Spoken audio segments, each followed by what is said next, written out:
Big boss హౌస్లో ఈ వారం 8 మంది నామినేషన్లో ఉన్నారు. ఇంకా ప్రియాంక, శోభా శెట్టి తప్ప మిగతా వాళ్ళందరూ కూడా హౌస్లో నామినేషన్లో ఉన్నారు. వాళ్ళ ఓటింగ్ లిస్ట్ కానీ ఒకసారి చూసుకున్నట్లయితే పల్లవి ప్రశాంత్ 30% ఓట్లతో కొనసాగుతున్నారు. టాప్లో కొనసాగుతున్నాడు పల్లవి ప్రశాంత్. రెండవ స్థానంలో శివన్న 20% ఓట్లతో కొనసాగుతున్నాడు. అలాగే మూడో స్థానంలో అమర్దీప్ అయితే 16% ఓట్లతో కొనసాగుతున్నాడు. నాలుగో స్థానంలో యావర్ అయితే 11% ఓట్లతో కొనసాగుతున్నాడు. ఇంకా ఐదో స్థానంలో గౌతమ్ అయితే 9% ఓట్లతో కొనసాగుతున్నాడు.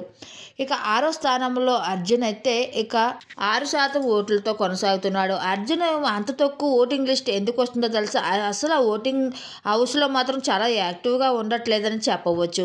ఆ తర్వాత రితిక 4 ఓట్లతో కొనసాగుతుందని చెప్పవచ్చు. అంటే రితిక ఈ వారం గేమ్ బాగా ఆడిందని చెప్పవచ్చు. ఇక 8దో స్థానంలో అశ్విని 4% 3.9%తో కొనసాగుతుంది. అయితే ఈ వారం అయితే అశ్వినికి పంపించేయాలని హౌస్మేట్ ఆడియన్స్ అయితే అనుకుంటున్నారు. తను ఏమి హౌస్లో ఎందుకు వచ్చారని తను ఫీల్ అవుతుంది. ఆడియన్స్ కూడా తను ఎందుకు హౌస్లో అని చాలా ఫీల్ అవుతున్నారని చెప్పవచ్చు.